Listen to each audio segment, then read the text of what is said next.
on that today, but unfortunately she said she wouldn't be well enough to come and do it. So, right, I'm just going to sort of run through this.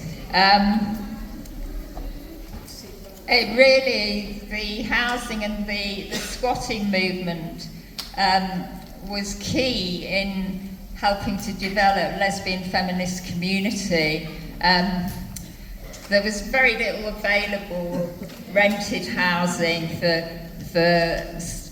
independent women, and women who were, it was only, many of whom were lesbians, but only women with children could possibly get some sort of housing.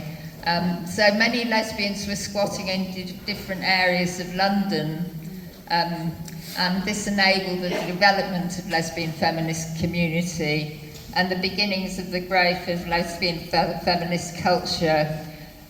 As lesbian feminists and women-only bands were developing, as well as lesbian printing presses and also lesbian literature. But there was initially extreme hostility from pubs towards lesbians. But once they recognised that they could make money out of us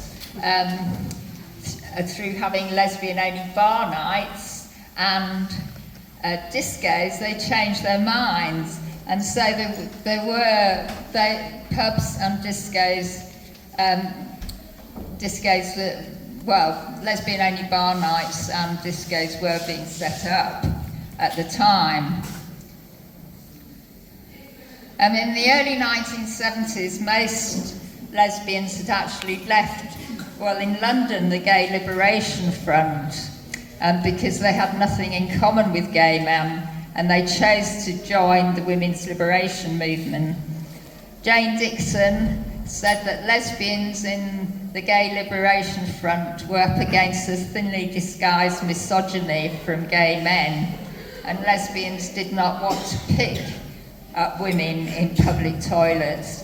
And I should just say a bit about the north of England. In the north of England, this was also happening in this organisation called CHE, which was Campaign for Homosexual Equality, and lesbians in CHE were treated even worse.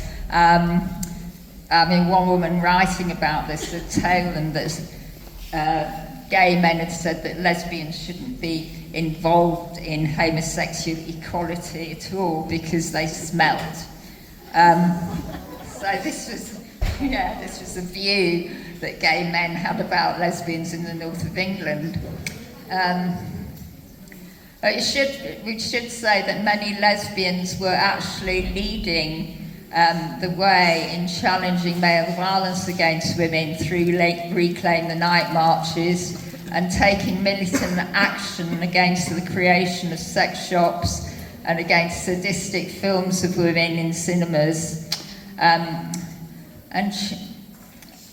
changing the sexual objectification of women on billboards became one strategy. And many of you will be familiar with this. It should say "spray it loud." And these are the sorts of things that lesbians were doing. I hope you can all read it. It says if this car were a lady, it would get its bottom pinched. If this lady was a car, she'd run you down. And there were similar type billboards. Yay!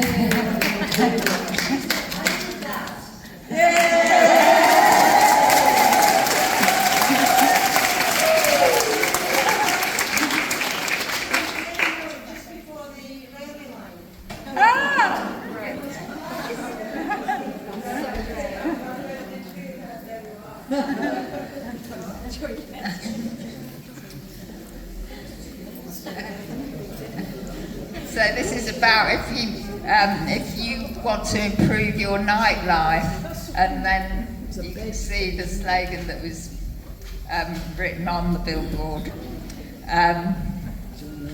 and this was it was also making lesbians in the community much more visible.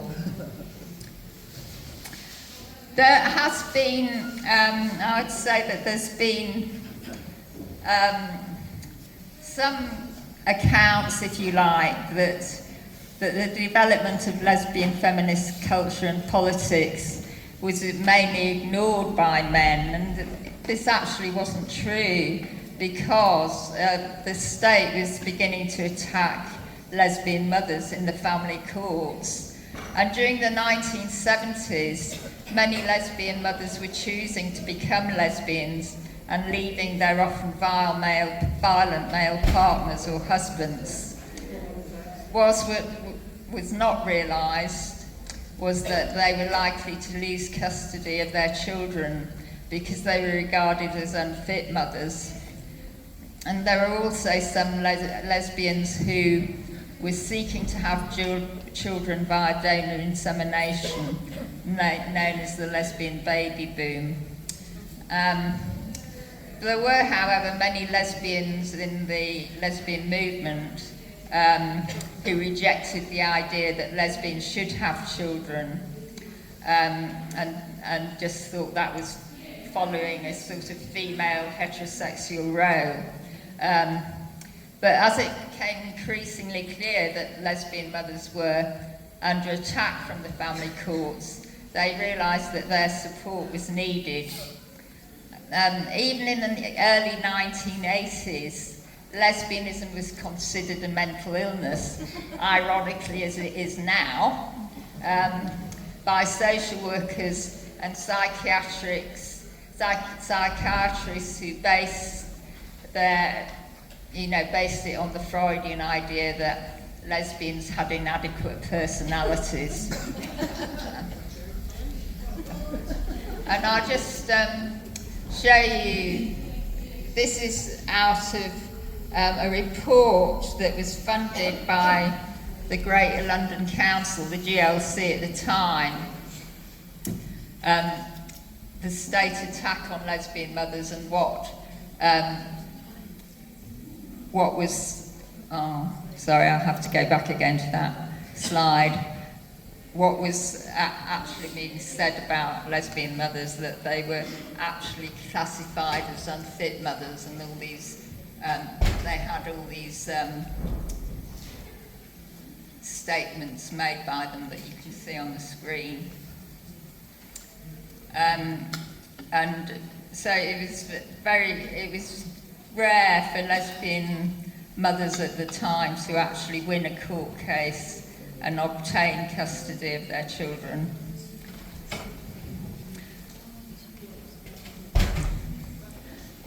But then if we move on into the 1980s, there was the mainstreaming of lesbian feminism, but also the development of identity politics, what became to now be known as identity politics. So from the 1980s onwards, left-wing councils were beginning to support lesbian rights, and the most obviously being the Greater London Council, GLC, and they employed a number of lesbian feminists to work for the Women's Committee and provide funding for lesbian projects, and these included the Lesbian Custody Projects. And if you just want to have a look at that report, I'll pass it around so you can have a look.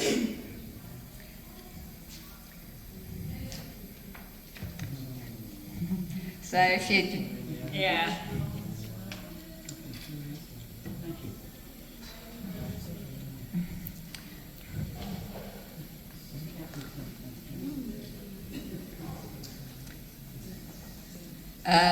The GLC. The GLC also developed training materials on challenging heterosexism in the workplace, and this was again training not just for employees in the Greater London Council, but it was set up as for other councils as well that wanted to do training on heterosexism, challenging heterosexism. And there's a pamphlet there that you can look at. As I said earlier, there was also the development of what became known as identity politics, and that just became a series of isms, and there began to be pressure put on lesbians to join up with gay men. And this has been satirised in the very humorous cartoons created by Kath Jackson in her books Wonder Women, Everyday Stories of Feminist Folk, and what's the name of the other book? Again, I can pass them round. Vera the Visible Lesbian.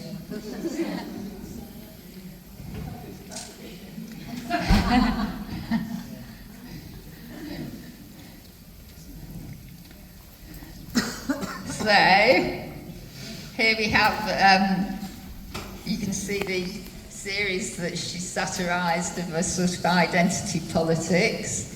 And you get to the end, there's all these different groups. And it says small on here, I can hardly read it, but I'm sure you can read it. And at the end you have the guilt-ridden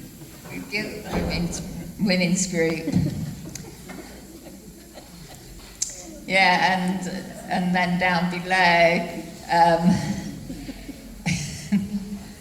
it turns out to be that they're looking at somebody's shopping list. Can everyone see that? Yeah.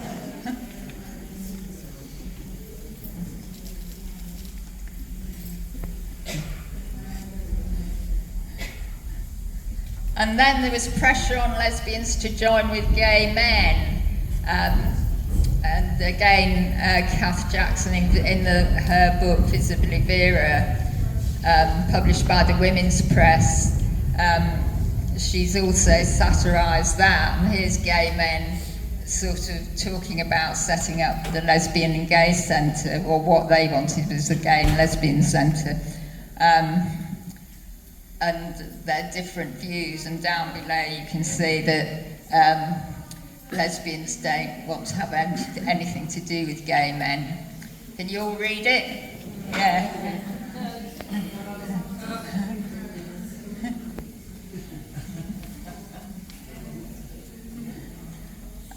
This is the last of one of Kath Jackson's cartoons at the time.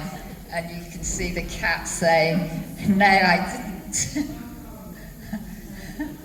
9 out of 10 owners say their cats promote homosexuality. The cat says, "I've never."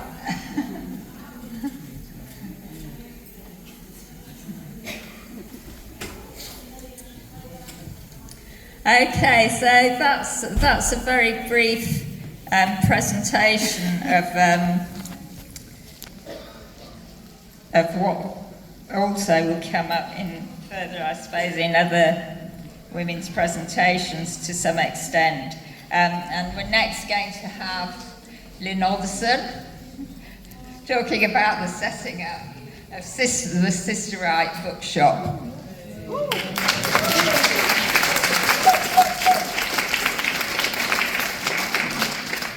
I have to use this? Yes. Fine. Two things. Firstly, I don't really do visual aids, so I've brought you the real thing. So these are actual pamphlets, newspapers, photographs from the time of the late 1970s and a little bit further on. And I think it's actually really useful to see the actual things rather than just talk about them.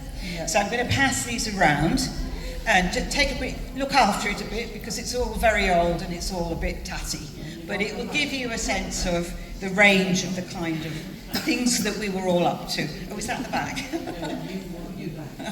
I do want it back, so. And I'll send this one round, which is, it was just some photographs from the actual setting up of SisterWrite, which my friends did for me when I turned 60, I think. Which also gives you an understanding that we were just a bunch of women in a really tacky shop, and we were just getting it together as best we could.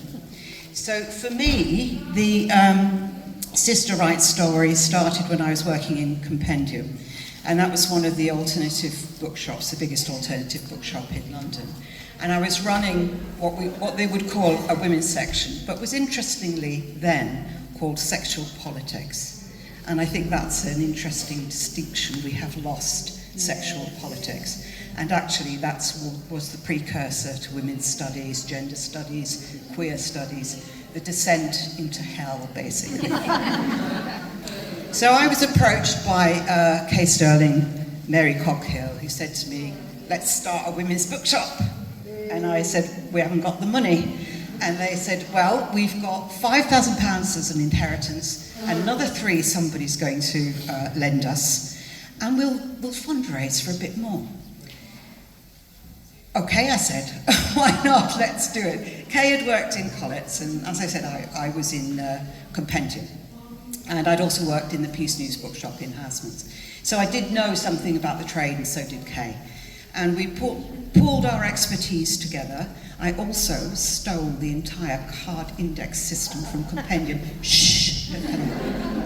I took it home night by night. We copied it out so that we would have a good database for all the books that we wanted to order. So we looked around. We found these premises in Upper Street in Islington. It wasn't ideal. We couldn't afford Central. But there was a tube station, Highbury and Islington, not too far away. And then the sisterhood came into play, and we had women, you'll see in the photographs, who came and painted and cleaned and put the shelves up. And it was fortunately at the time when we had a few women in manual trades, and that was a brilliant thing as well, because they were able to make things for us. And actually just somebody else, Sandy, who died last year, got us very cheap wood from a building supplier. So we had a lot of help from a lot of women, and we cobbled it all together. We were open by Christmas. Although I should say, given how important the American material was, I went to the States, and I went and met publishers and distributors, and opened an American bank account so we could pay things directly. And I went to Woman Books, and they were the big bookshop in New York, and I said, can I copy all your information, basically?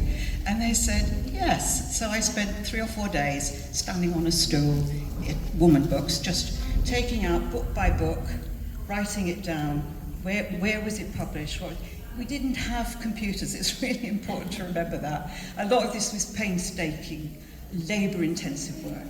So anyway, they were wonderful, and they were very sisterly, and another lesbian put me up while I was there, so that was all great. And then when we opened, we found that we got a lot of support from women, but the context for this shop and this shop's success was the women's liberation movement. We saw ourselves as a project of the women's liberation movement. That's what we were, that's what we intended to be. And although we knew we would have to be a bookshop that worked properly commercially and made a profit in that sense, it was not a profit-making enterprise. We set it up as a workers' cooperative so that the workers who worked there would always be in control, and that went on throughout the entire life of SisterWrite. So that, over the years, employed a lot of different women, and those women workers controlled their environment and their work situation. Control was key here. And we did things like, I worked for no wages, but like Lynn said, when we first set up, I was squatting, so I could work and not be paid because we had the squats. We got a lot of cheap labour or labour for free because women were giving their time and their energy and their know-how to it. So it was part of a big mosaic of a women's movement that we were all part of the same project, ultimately. And we always intended that this would not be a bookshop, but in a sense a women's centre. So we always had, for example, a notice board. You could find stuff on there that was about starting a CR group or the next demonstration. The telephone operated as a kind of information centre as well, so we got lots of queries about things. And as a workers' collective, we tried to rethink work a little bit. We set ourselves up with a 4-day week. We thought that was reasonable, and I still do. And we said to ourselves, well, if you can get a year off for having a baby, have a year off for a different kind of project. So we gave ourselves a kind of a latitude about how we worked. We were trying to rethink the relationships at work a bit. And because we were a collective and we worked with other collectives, so the Publications Distribution Co-op were also a collective. And when they ran into some difficulties, they asked us to come in and mediate with their difficulties. So there was a whole network of alternative publishing, distributing, writing. And because of all this stuff starting off, many more women were writing. And that was a wonderful thing. Only Women Press were the only lesbian controlled and run press. Big cheer for only women. And they were so dedicated, they went out and learned to print in order to have control over the whole process. And one of them's here today, who learned printing all those years ago. And it's wonderful to see so many of you here. Actually, I know lots of you will know SisterWrite, will have been there. 1 or 2 of you are in the photographs, so do have a look for yourselves. Anyway, so yes, so we were trying to live our politics through. And although we didn't call ourselves, we weren't a lesbian collective. The two of us were at the beginning, but the third wasn't. But you know, in all of these projects, lesbians were present in great numbers. So, for example, in PDC, in the Women's Press, in Virago, in all of them, there were lesbians. We all knew each other. We went to the same discos and socials, and we talked, and we had relationships, and some of us lived together. And it was a kind of, it was a very real and vibrant community. And I think that's also important, because it isn't about the heroics of 1 or 2 of us, really. None of this is possible without the whole thing. And I think that's a really important lesson now, because things are very different now, but that sense of being together, which is what we get from Philia, and when you come together in real life as women, is one of the things that actually motivates and enables all this work to take place.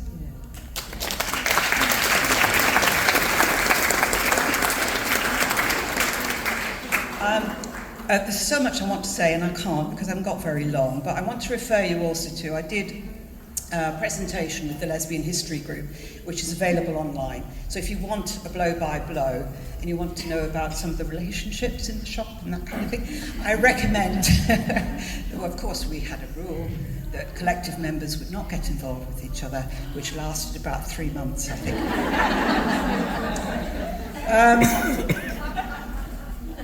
Let's not go there. A friend of mine once wanted to do a whole chart of the women's movement, which involves planning out all of the different relationships and all of the different projects, and I think it would be very revealing if anybody did that.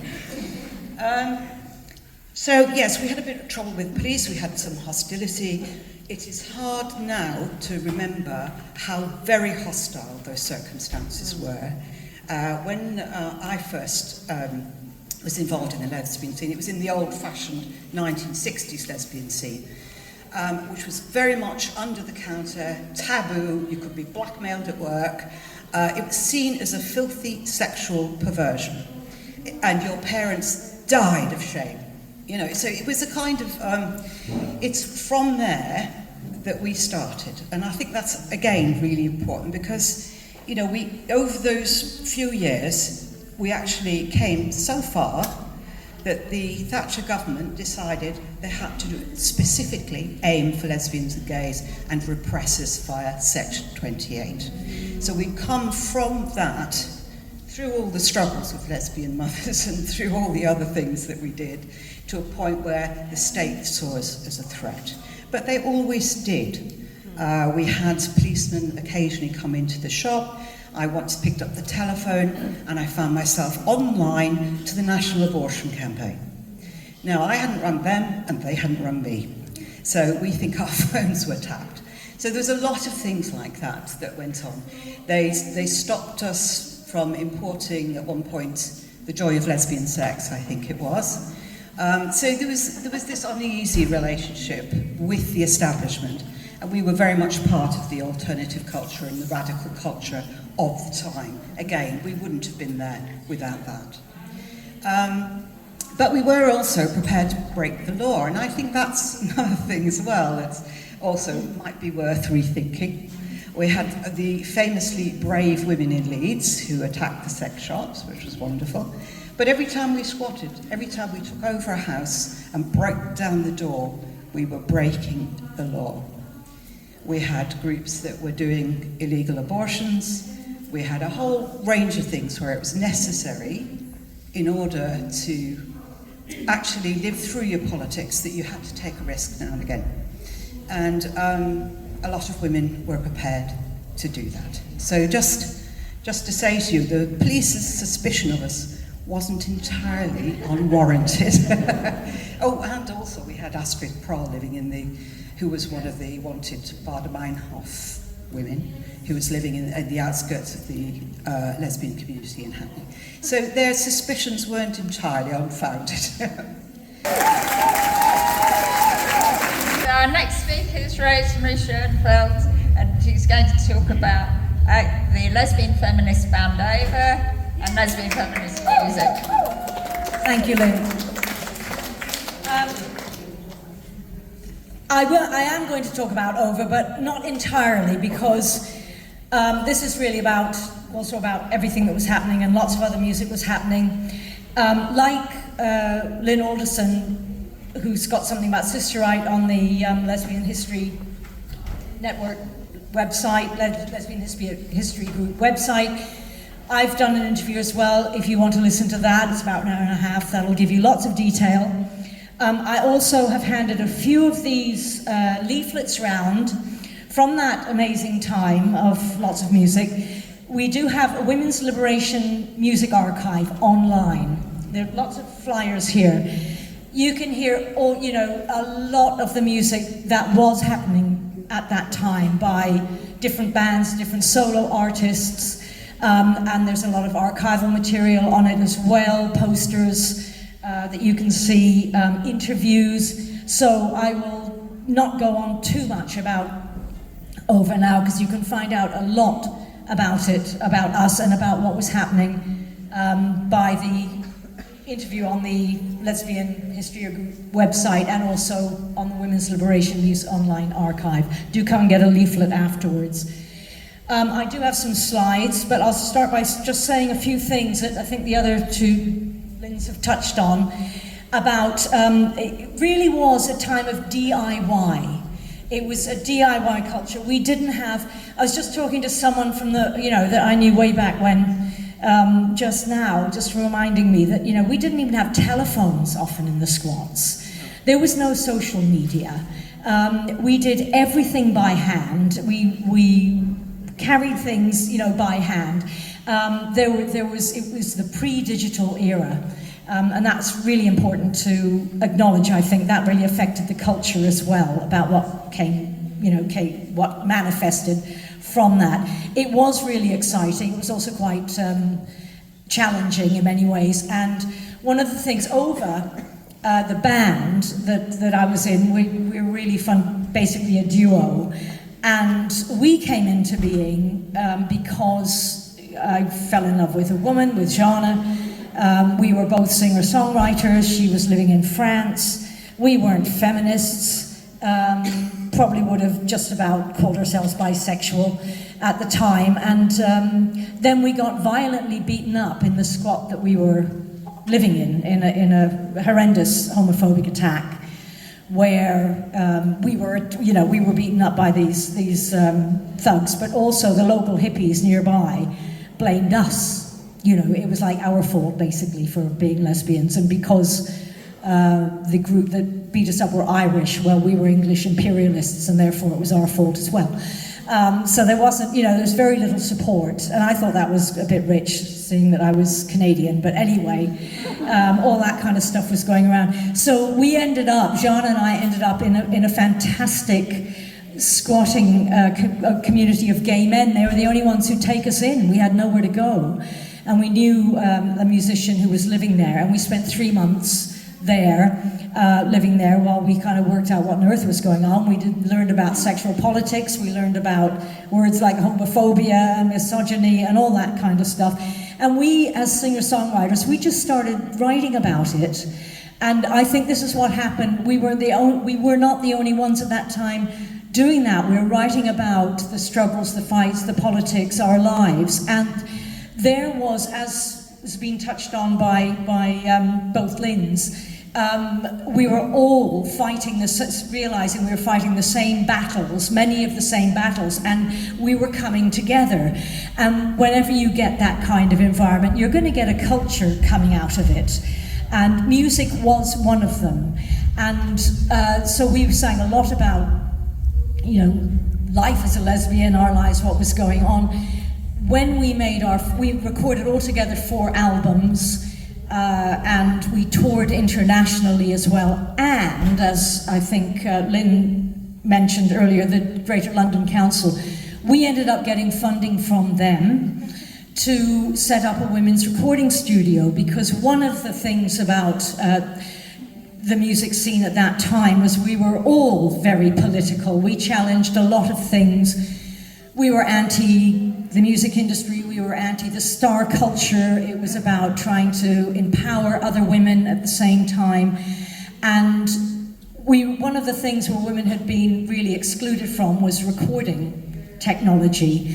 And we realized that, and we managed to get funding from the GLC to set up a women's recording studio to train women and girls in sound engineering. And we also provided a lot of other music workshops as well. All, again, like I say, with the aim of empowering women. You know, we challenged the star culture, and it was funny, somebody mentioned the women's monthly events which happened, these social events with music, and John and I was, you know, so anti the star culture, right? We won't have a stage, we'll get rid of the stage because that separates you from the audience. You know, and it didn't take many instances of women, just drunk women, strolling onto the stage and then around the instruments to realise that actually maybe there's some good reasons to have a stage. But you know, a lot of us, we challenged everything, and also it's important to know that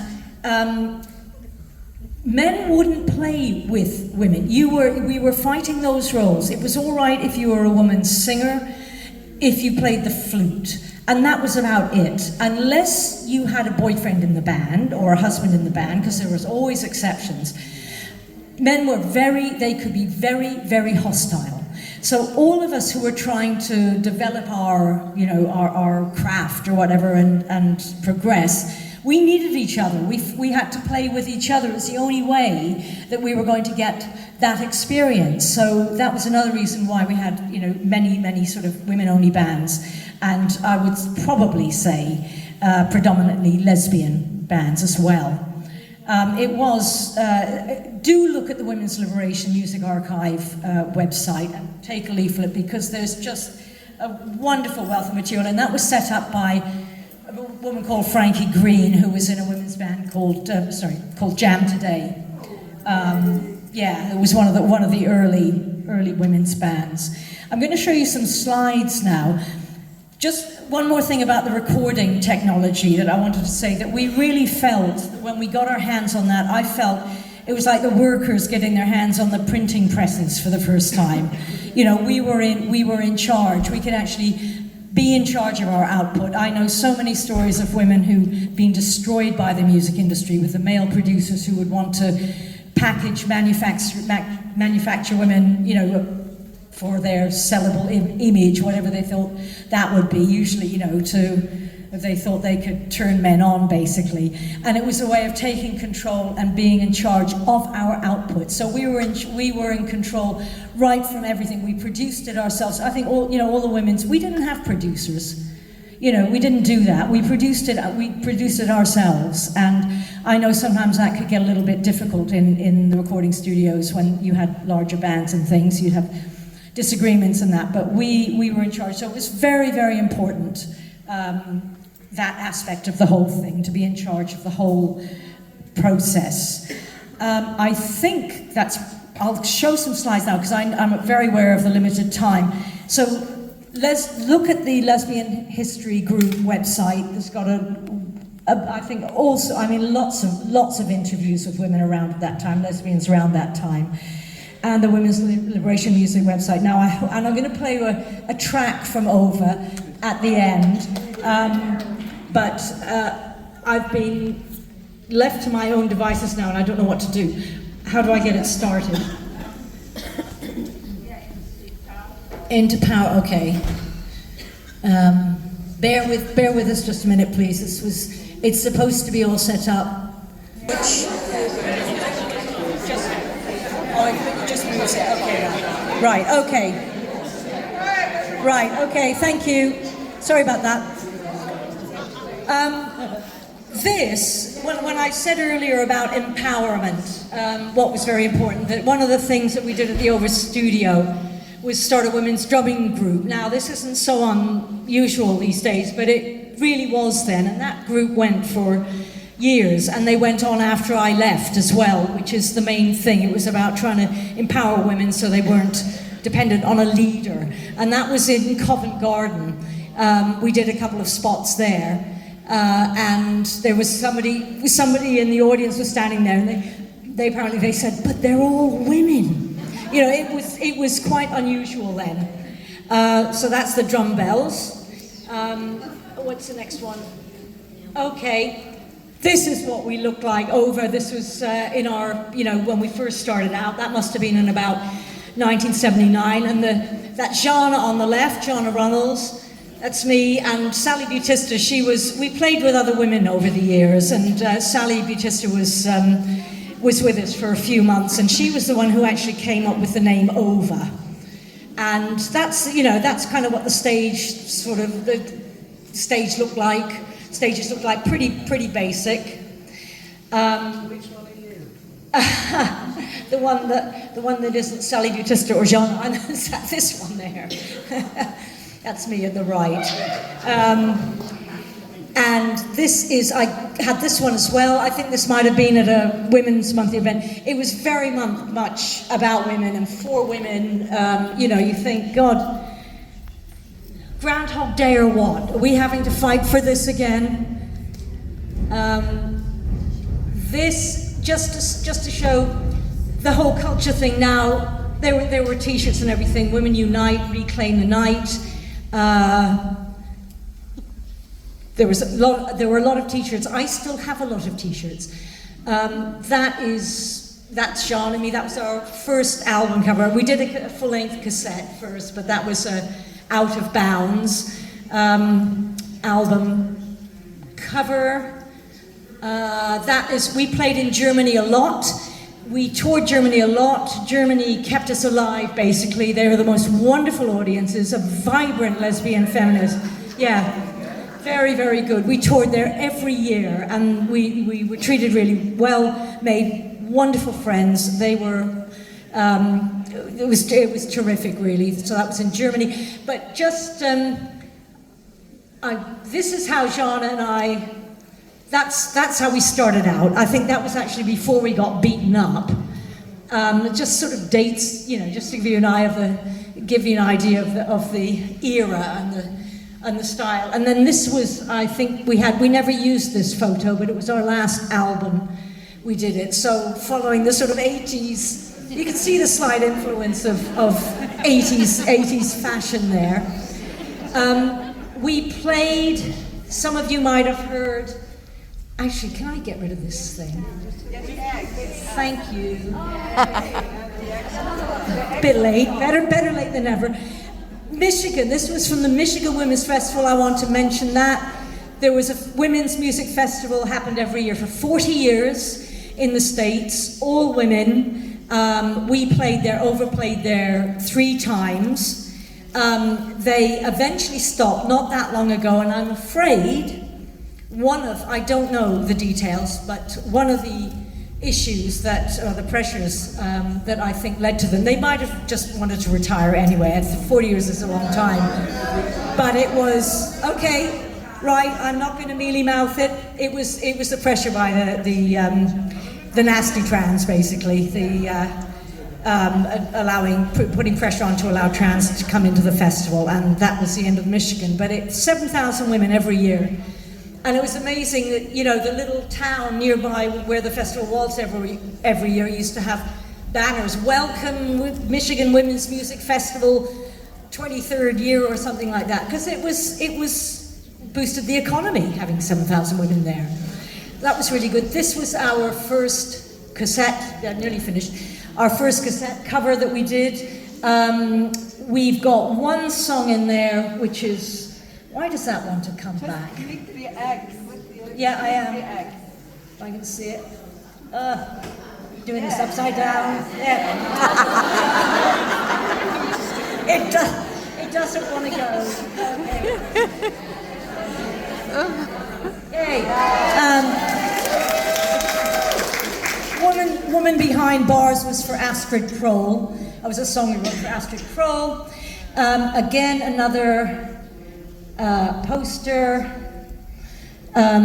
You know, this is what the posters look like. You did them you did them yourself. You went to the printing studios and you rolled them off, and, you know, women only. They were all women only. Nearly all of them were women only. Lesbian music. There you go. And this one was, you know, again, I remember doing this in the silk screening workshop with Alison Rayner from. It was still Jam Today at that point. A new show, women only down the bottom, no big deal. Right, okay, time's of the essence. I'm hoping I can play a track now. I'm selecting a track from, it was actually our last album. It was written by Jana, and it was called Political Beings. Just because I thought, well, this gives you an idea of the kind of things that we were writing about, and not afraid to pull any punches. And so here we go, Political Beings. Thank you very much. Here we go, I hope. If we've got a speaker, if we've got it coming out anywhere. You also used to make sure there was disability access. See it on there. That was a Sorry? Yes.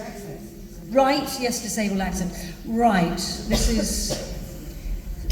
Sam, can we call you again? I think you can change speaker, move on, but I can play this afterwards, yep. Yeah, it's not playing it. Thank you very much. Thanks, thank you.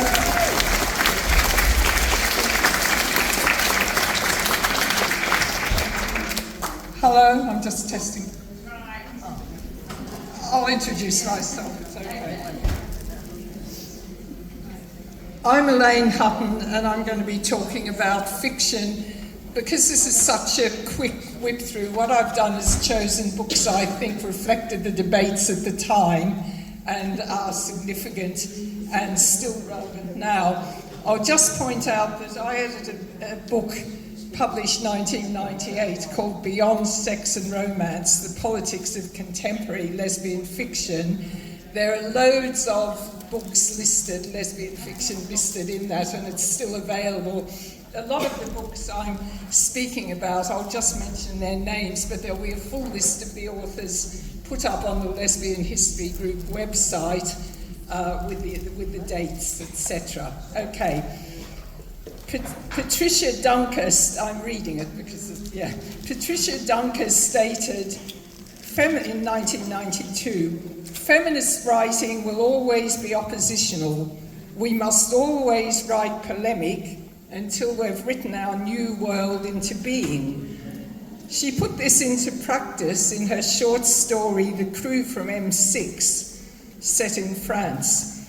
M6 is a team who've come to a lesbian household to make a film about lesbians. We want to show you as you really are, says Jean-Michel, then to follow your daily lives to show how you do resemble everyone else. Patricia responds, why do you want to eradicate our difference? She asked sharply. I'm not like you, and I have no wish to be so. This exchange sets the scene. The lesbians are interviewed by the woman in the crew, Isabel. Every question's turned. She asks the second lesbian to remember her childhood and parents. She responds, "That's only relevant if you're assuming that lesbianism is genetic. I discovered my love for women through my political involvement with the women's movement." As others have said, she challenged the terms of my questions rather than answering them. "Why are you homosexual? Why are you heterosexual?" she retaliated. "Because it's natural." Natural? Is it natural for men to abuse, rape and kill women? Final question, what are the limits you encounter in the everyday world?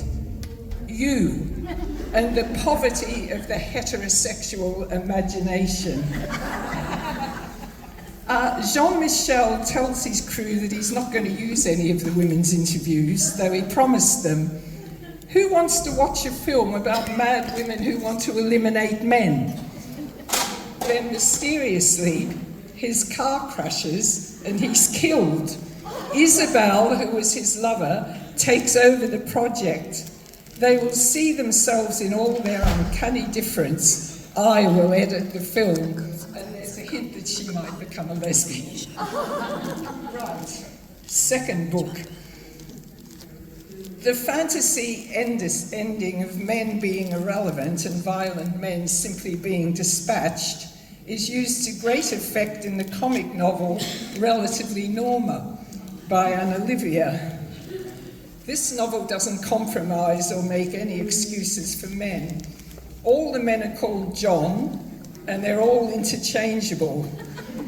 Early on, Minnie's sister's racist, misogynist John boyfriend boasts to her of all the women he has raped in his panel van, Gins or Sheilas. Then, quote, a neat brown hand appeared from out of the sky. Minnie saw that the heavenly goddess had melted the chain which held the bicycles together. Boyfriend is crushed to a pulp under a heap of bikes on a ferry. Ingrid felt pissed off that she'd lost boyfriend, but had solved the problem of where to sleep. The plot is Minnie had flown from London to Perth to visit her mother and assorted family and to come out. Laura, aged 17, is very curious about her sexuality. There was nothing in the rules about discovering your foster sister was a dyke. Lesbians were either strong and bossy like Nora in Prisoner, or ugly masochistic women who couldn't get a man.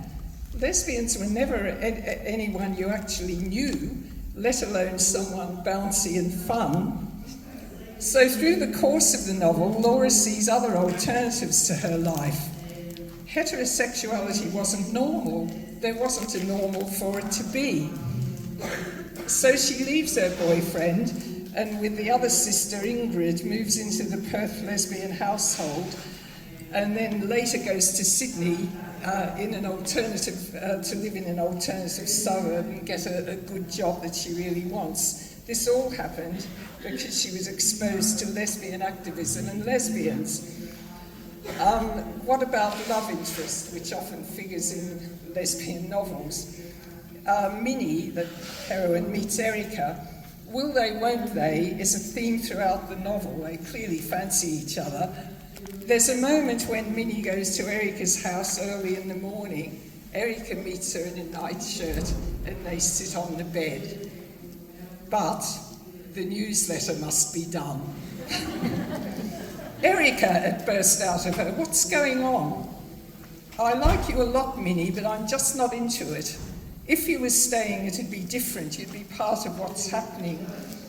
So this echoes Dunker's character, that love for women, I think this is a really interesting point, comes through the women's movement and is combined with political action. Being a lesbian isn't simply about sex or one-night stands.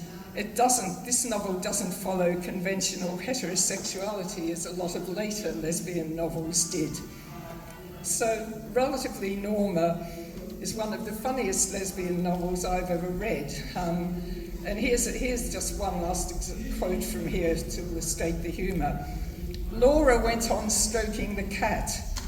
"She's called Sappho," said Erica, wondering why she bothered. Min's little sister would never have heard of the Greek poetess.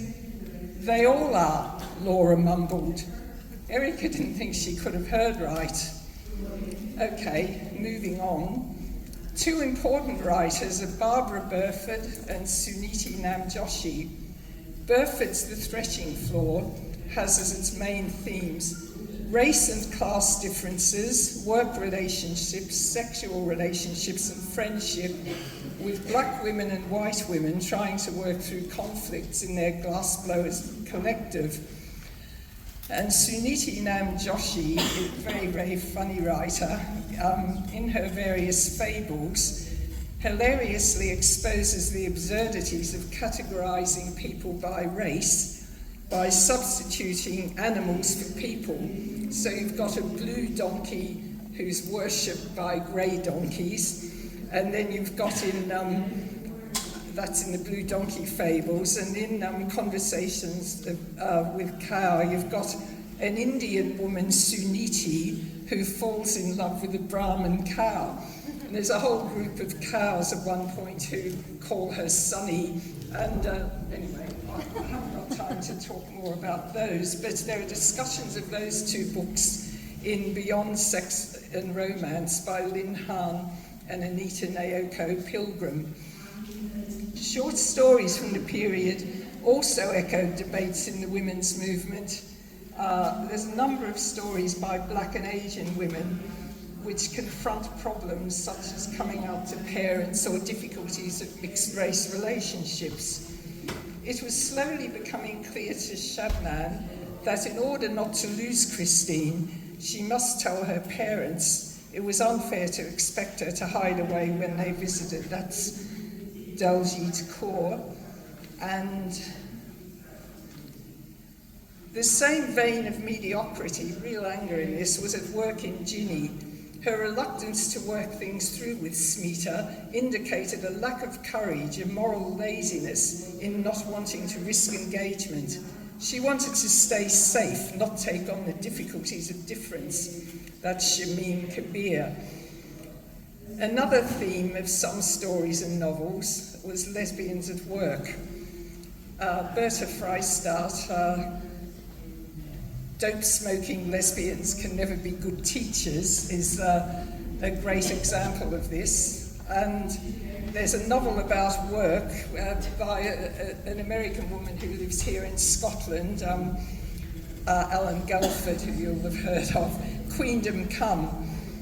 She parodies Thatcher's oppressive government and its effect on lesbians with direct reference to Section 28, here called Section 82, of the Sexual Normality Act. There's a wonderful fantasy ending. Thatcher is removed from office and deposited underground forever by Albana, ancient queen of Celtic myth, who has re-emerged to save her Scottish people. But the humorous fantasy of the plot doesn't disguise the underlying anger of the Tory government with its family values, destruction of the NHS, and vilification of lesbians. I'll skip out the bit about lesbian detective fiction because we're so short of time. Just saying a lot of these novels became formulaic over time or capitulated to stereotypes, and this is discussed extensively in All the Rage and Beyond Sex and Romance. But two novels which are exceptions are Murder in the English Department, Valerie Miner, 1982, and Burning Issues, 1995, where the author uses the format of crime fiction to write about lesbian lives in a failing Britain. And what I'd just like to end with is a few quotes, because I think one of the really important things about lesbian novels at the time was that they spoke directly to us. I was struck rereading a lot of them, how the word lover and dyke came up, and you just don't see this nowadays. But so I'll just read a few quotes from different novels, which you'll recognise as our experience. This is from The Other Side of Silence by Joan Drury. We grinned appreciatively at each other. After a singularly awkward night, we both decided that the passion of our friendship was far too precious to jeopardize for a little fleshly passion. And here's another one, a woman looking for a new lover. Practically all the women, same author, practically all the women I know are ex-lovers, or lovers of ex-lovers, or lovers of friends, or friends of lovers, or lovers of my ex-therapist, or therapist of my ex-lovers, or are just simply not interested. And I started with Patricia Dunker. I'll end with a quote from her. She's one of my favourite writers. This is a short story called Betrayal. Elaine held a dinner party to which she invited all her ex-lovers, things that others here have talked about.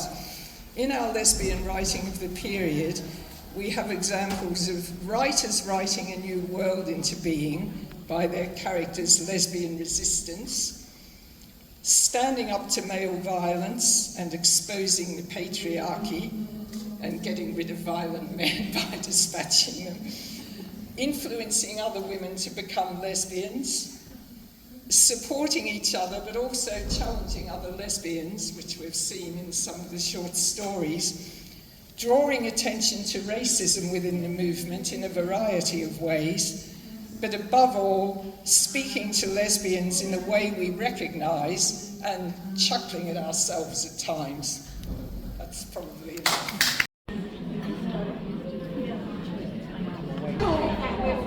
It's called CLC something. Hi, my name is Tess Joseph. Hold it close to your mouth.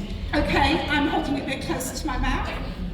While we're sorting out the tech things, I'm going to say a couple of, just so you know who I am, those that don't.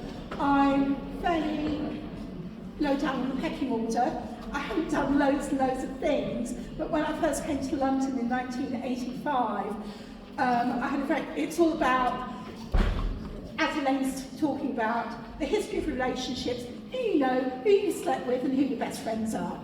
For me, okay, I'm a bit sparkly, I'm a bit glittery, but when I first came to London in 1985, I was 25 years old, and I had a very, very best friend called Davina, who happened to be the youngest counsellor in Haringey ever, Davina Cooper. And my ex-lover, Libby Lawson, was part of the Manchester Equalities Unit. Davina was responsible for setting up the Women's Unit in Haringey.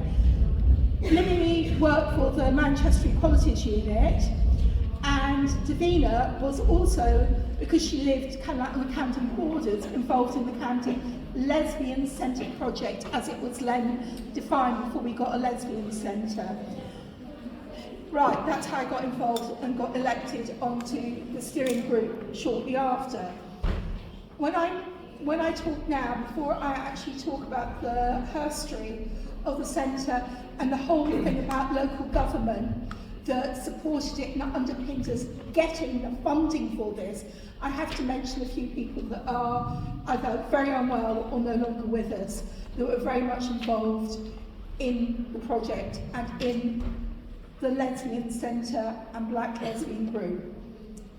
My very dear late friends, Maria Cashchild, Sharon Vijayata Smith, who was my best friend, one of my two best friends, and Emmy Doy. And I also have to mention Laura Coots, who is extremely unwell, who was one of the first two workers. The reason that this came back to me, I'll talk about it from things rather than talking about it. Oh, here we are. Anecdotes. It's anecdotal. Bettina, can you stay with it so that I can ask you to flip through? The Bruegers, which is why I'm talking. Bruegers, if you don't know the Yiddish word, how to have an argument that can last until the 10th generation. And thinking forward. And what I want at the end of this, because there's not going to be time to talk and have a discussion, is for people to talk to me and have these little discussions and see where we can come up with in the future that comes out of here. I also have to thank Lynn and Elaine, who saw a very long ranty post that I put on Facebook and invited me to contribute to the Lesbian History Group with my very dear friend Val Dunn and Eureka from the Black Lesbian Group. Val was one of the very first women involved. In fact, I think she was the first woman involved in that idea, the formulation of the lesbian group. And Rika was part of the Black Lesbian Group and spoke very eloquently about her experiences, and I'm so sorry that they're not here today because their perspectives are different from mine and utterly invaluable. Okay, so the broiders, can you pass me that, darling? Thank you. I was asked by Sinead, who was one of the other original co-workers setting the group up. Oh, sorry, by the way, I've got to remember to mention the late Gloria Lazenby, who was a councillor for Camden Council, and she got the funding together for us to start formulating and eventually become a lesbian centre. The project started in about 1985, and the centre survived until 1995, which is a bloody good innings, given Clause 28 was right in the middle of it. Okay? So, my friend Sinead, who is still one of my best friends, said, "Hey Tess, did you know that they're going to do a play in Camden about the Camden Lesbian Centre? And it's called Grills. Grills. Now, that's wrong in itself because everybody remembers that was around at that time. It wasn't grills like that. It was actually GRRLLS, like the Griller Girls. You know, we all knew that that's what it was, if you were going to talk about that.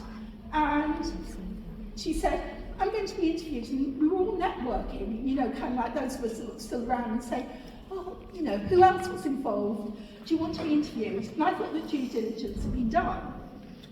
I was wrong. So I was interviewed twice. I thought, this is extremely flattering. Isn't it lovely that my story and my friend's stories are going to be told? This is perfect. How good can this be? That lesbians in Camden are thinking about what it used to be like to be a lesbian when I came out. You know, what is there not to like? You know. However, and I agreed, I contributed, and then I was passionately committed to the Camden Lesbian Centre project, the Camden Lesbian Centre and Black Lesbian Group. It was foundational for me. I met so many women that became my friends for life. We had an amazing social life together. We supported lesbians that were just coming out. We used to go dancing together. In fact, I remember going dancing one New Year's Eve at a long-gone club called Rackets in Islington. And there was me and Barbara Burford and Sharon all dancing together, Fat Dykes, and I'm the only one left. And it's just awful because Barbara was an amazing person, as was Sharon. So, what we did, some of the things that I did were very outward facing. I helped do the consultation work that set up the Camden Lesbian and Gay Unit. And kind of contributed the stuff I was asked by the centre to do that because I was very involved in the local government scene in my early 20s, mid-20s, into my 30s. And I also went to Ilias, a conference where I met the lovely Judy Bindle, and who's become a friend for life. And I kind of did various other things. And I was involved in Stop the Claws. I was one of the very few lesbians involved in that. That was a time when my generation all knew each other and made friends with each other. Hilary will remember what it was like then, because we were part of the same gang. And it was precious. It was really precious. And I didn't know at the time how wonderful it was. Reflect on the centre implied the management committee was all white. It wasn't. It was a rich tapestry of women from many, many different backgrounds, and including black, white and white women. There were Irish women, Jewish women, Greek women, women from many, many different cultures that weren't going on an identity politics lens, but working together. It involved older and younger women. I'm one of the last flickers of second generation feminism. And Val Dunn, who I'd hoped would be here today, is much older than me, and she mothered me and took me under her wing. And I feel that support and that love to this day. And I just think it's really important to remember that it was always intergenerational, and that we need to be intergenerational in the way we do things today.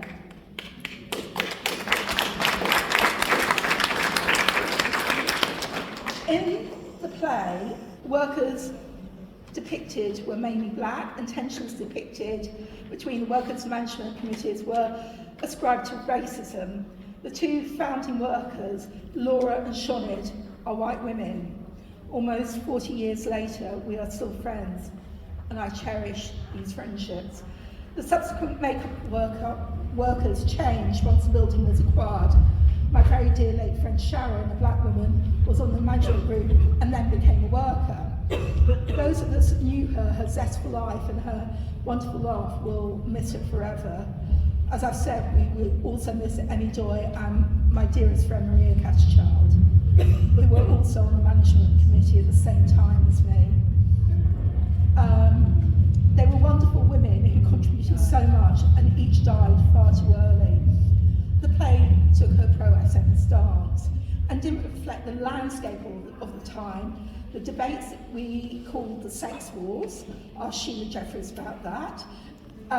One of the actors said that she was going to the Daisy Chain, an SM club. Well, let me tell you, I knew gay men that went to the Daisy Chain. Lesbians that were into the SM thing on the other side of the debate from me went to Sadie Mais's. Okay? They also depict, one of the key dramatic moments in the play was when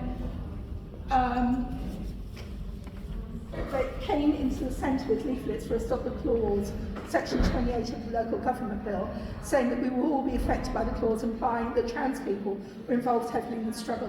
Let me tell you, having been very involved in the organising groups around section 28, there were no trans people to be seen. They were all getting dressed up at the bowling park, There you go. Away from the Camden Lesbian Centre. It is pure revisionism. It doesn't reflect what actually happened at the time. And that's why I am so damned angry, and that's why I've got beef from Reuters. This is revisionism. And there were my reflection at the time is that, as I said, the final part of the play included younger women looking back. I was particularly struck by this. Two young women were talking in a film clip. They remarked that an old man who must have been about 60 applauded, them showing physical affection in public, commenting on their bravery. They sounded very surprised. That man was probably around the age I am now, which is 63. I, alongside older and younger people at the time of the Lesbian Centre, worked to make the world a better place. There was an absolute lack of respect for our struggles to be visible and to have a safe community. The final segment of the piece was focused on trans rights and the difference it would have made if trans women had been included to make it truly inclusive. There was no celebration of our stories. Instead, it was a calculated, cynical, ahistoric misrepresentation of our lived experience that utterly trashed us through a woke, queer and trans lens that attempted to erase the rich complexity of our experiences and achievements at that time. I feel really used by the writers, and I'm beyond angry at this atrocity. The play is a travesty. What do I want to do now? Can we go on to number 2? Right, we've talked about that, local government friendly, and my period of involvement. And the wider context, as part of the Camden Lesbian Centre project, and that became the Camden Lesbian Centre, I was sent off to Europe, and I went to Brussels, and I was one of the people, and this is probably the crowning achievement of my life. I was very young, but we met with the Rainbow Group at the European Parliament in 2005. The preliminary work that we had done became the employment regulations that protect all of our rights. And as lesbians, gay men, and now as bi and trans, I just think that it is probably the most important seed that I ever did. Let's go to the next one. What's happened since? Well, we've been through several iterations of local government funding, no longer being funded, being shut down, and now I feel that there is a bit of a renaissance, because although we're doing it without local authority support and we're not being counted anymore, that there is a wonderfully vibrant community again, and I feel so privileged to be part of it at this time. We need to unpick and respond to what was happening, and we need to keep, can we go to the next one? The broader picture, just 1 minute. Can we go to the one after? Right, we've got to combat lesbian erasure. Part of the problem is what's happening at the archives in Glasgow, which refuse to let us use the material from the Camden Lesbian Centre and Black Lesbian Group here at Filia.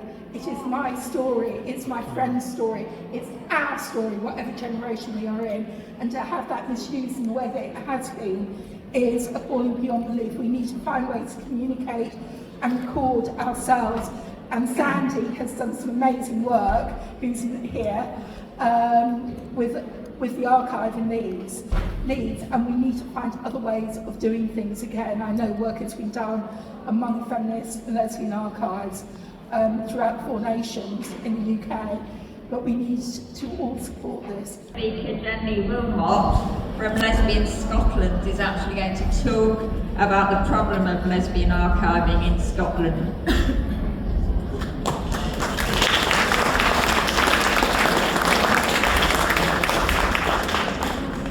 Thank you, and thank you all for still being here. I will try and keep this fairly brief because I'm from Scottish Lesbians. That's a very new grassroots group that I set up last year with my partner Lorraine, who's sitting over there and will wave at me if I wave my hand too far away from my mouth.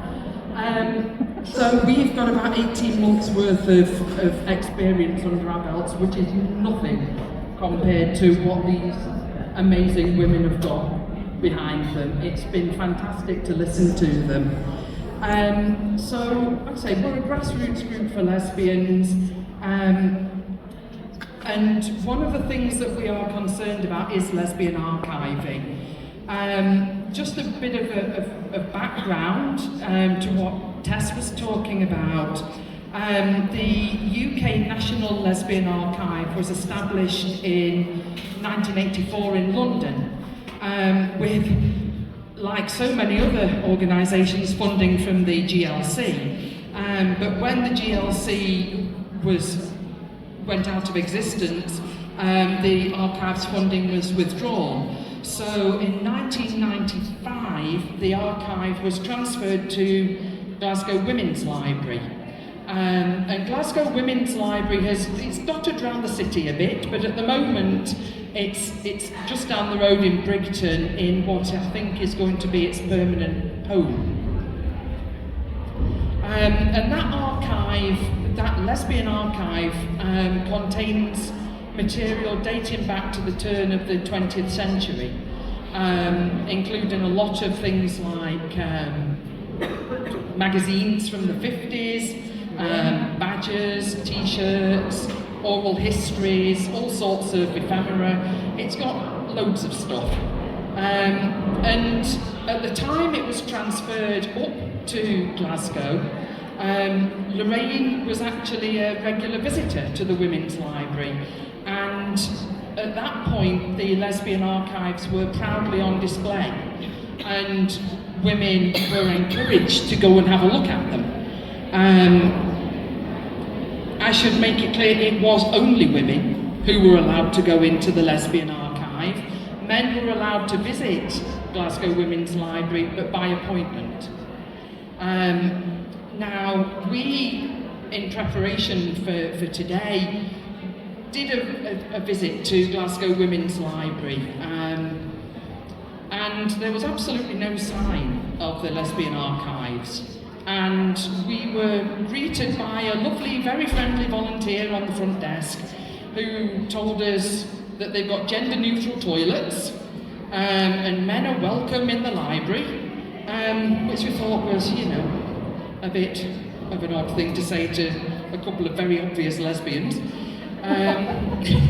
And Glasgow Women's Library website has absolutely no information on the current whereabouts or condition or information on access to the lesbian archive.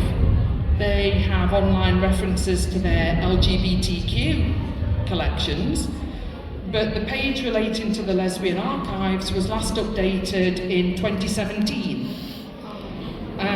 So now,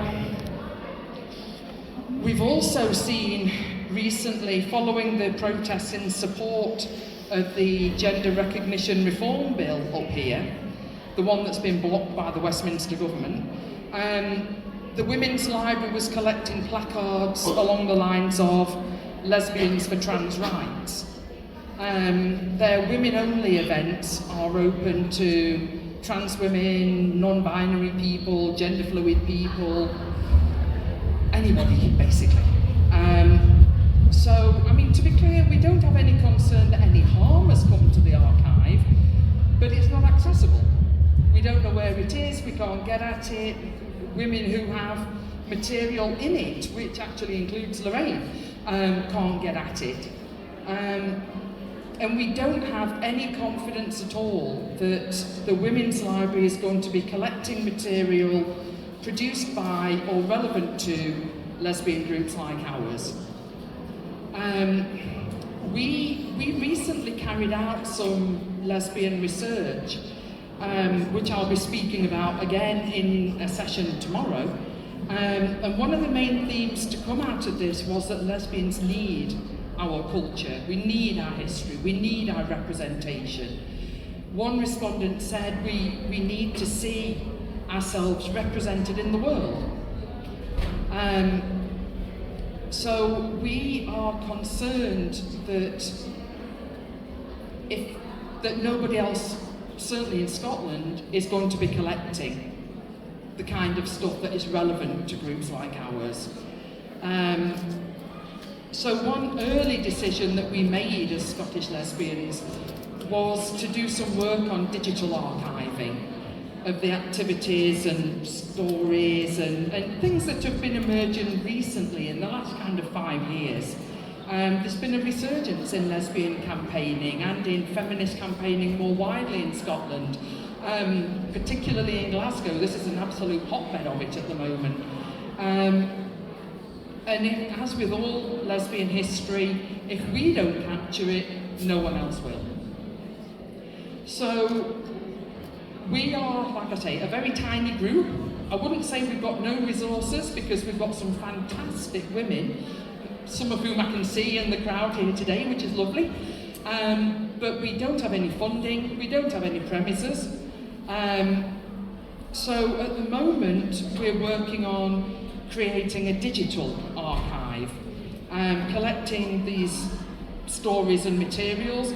We've had brilliant support from Feminist Archive North, thank you very much, who gave their time, their expertise, their experience. We had a long chat with them. It was really, really helpful, so thank you very much to them. And Filia have also been amazingly helpful. They sent a group of us on an oral history training course so that we can learn how to do it properly. One spin-off that we're looking at doing from that is some podcasting. We're having a bit of difficulty with the technology around that because it turns out I'm very loud when it comes to microphones, and the rest of the women are not so much. But we'll sort that out eventually. So I just want to keep this brief really, and just to say that we are working on it, we are getting our archive together, but it's at an early stage, and we would absolutely welcome any input, any expertise we can get. If women here want to get in touch with us, there are postcards on the seats, we've got a website, the lesbian research I mentioned, that will be on our website from tomorrow morning, hopefully. Or you can just grab me afterwards, assuming I've got some voice left. And thank you again for listening. It's been lovely to see you all.